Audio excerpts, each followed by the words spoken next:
Joseph Augustus Zarelli's story is one of the most tragic and haunting mysteries in the history of Philadelphia.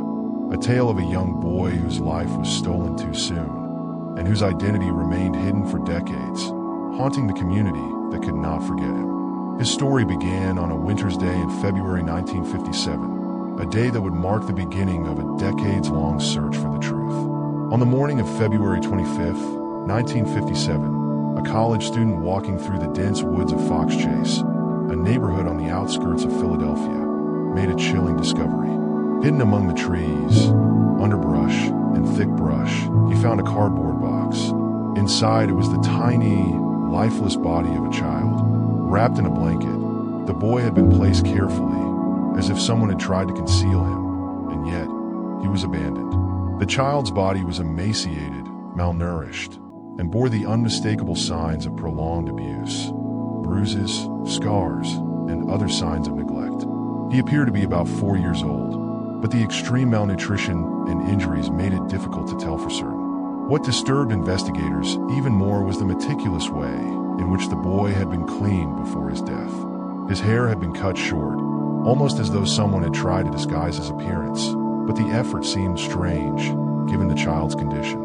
There was no indication of any personal belongings, no items that could hint at his identity, no family to claim him. His death was violent and painful, but it was also deliberately hidden. The police launched an immediate investigation, but there was a glaring problem. No one could identify the boy. His image, however, was quickly distributed to the public in hopes that someone would recognize him. The authorities called him the Boy in the Box, a name that would become ingrained in the minds of not just Philadelphians, but of people across the country. The case captivated Philadelphia. Flyers were distributed with the child's likeness, urging anyone with information to come forward. However, despite the extensive media campaign, no one came forward to claim him. No one knew who he was or where he came from. The boy's image was shown everywhere: newspapers, television broadcasts, and even on national radio programs. But each lead turned out to be a dead end. As the weeks, months, and then years passed, the case became one of the most mysterious unsolved crimes in the country. Various theories emerged about who the boy was. Some speculated that he had been abandoned by a troubled family. Others suggested that he may have been the victim of a failed adoption. Theories ranged from the boy being from a broken family who couldn't cope with the responsibility to him being an abused child from a dysfunctional home. But despite these speculations, no one could confirm the truth. The police remained relentless in their pursuit of answers, and they were determined to identify the boy. They even enlisted the help of psychics, child welfare experts, and forensic experts, but nothing yielded the breakthrough they so desperately needed. For years, the case languished in the background of public consciousness, and the boy's identity remained unknown. He became known as America's unknown child, a heartbreaking symbol of a child's unfulfilled potential, his life lost and forgotten, and a city haunted by his unresolved death. As time passed, the mystery of the boy in the box began to fade from the headlines, but the case never truly left the minds of those who had followed it. In 1998, the case took a new direction when authorities exhumed the boy's body in hopes of obtaining more advanced forensic evidence. They used forensic artists to create age-enhanced sketches, hoping they could get a new lead, but still, nothing conclusive came of it. Then, after decades of silence, a breakthrough came in December 2022, thanks to advancements in forensic technology. The Philadelphia Police Department announced that they had finally identified the boy. Using genetic genealogy, a technique that traces family relationships through DNA, they were able to trace the boy's lineage to living relatives. The mystery of the boy's identity was finally solved, and the world learned that the child was, in fact, Joseph Augustus Zarelli, born on January 13, 1953, in West Philadelphia. This revelation came 65 years after the boy's body had been discovered, and it was met with both relief and sorrow.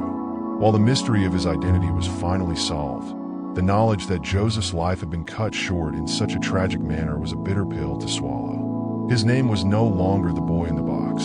He was Joseph Augustus Zarelli, a young boy whose life, though brief, deserved to be remembered. The identity of Joseph Zarelli also shed light on a painful chapter of his family's history. He had siblings, some of whom were still alive at the time of his identification. While their names were kept private, the news of Joseph's identification undoubtedly brought a wave of emotions for them. The Zarelli family had been unknowingly tied to one of Philadelphia's most notorious mysteries, and now, after so many years, they had the truth. The authorities were careful to shield the family from public scrutiny, respecting their privacy as they processed the overwhelming emotions tied to the revelation. The Zarelli family had never come forward to claim Joseph during the early investigations, but now they would have to reconcile with the painful truth of what had happened to their loved one. Even though Joseph's identity had been revealed, the case didn't end there. It was only just beginning. The Philadelphia Police Department, armed with the boy's true name, reopened the investigation into his death. They had suspicions about who might have been responsible for Joseph's death, but they were not ready to release any names. Investigators continued to piece together evidence from the past, hoping to find clues that would lead them to those responsible for his murder. The police also offered a reward of $20,000 for information that could lead to an arrest and conviction. The long unsolved case was now back in the public eye, with the community rallying around the idea of finding justice for a boy who had been abandoned and forgotten for so long. The determination to bring those responsible to justice remained strong, and with the case now actively investigated, the possibility of closure for Joseph's story grew. The tragic life of Joseph Augustus Zarelli, the boy in the box, has forever shaped Philadelphia's history. His death, though heartbreaking, has become a symbol of the city's enduring hope for justice. For decades, the case was an open wound, an unresolved mystery that would not heal. But now, Joseph's name has been restored, and his story continues to unfold. As the investigation continues, Joseph's case serves as a reminder of the importance of every child's life, no matter how brief. His identity is a testament to the power of modern forensic science and the resilience of a community that would not let him be forgotten. The case may not yet be closed, but Joseph Augustus Zarelli's legacy will live on, a poignant reminder of the lost children whose stories deserve to be told, and whose lives, though short, deserve to be remembered with dignity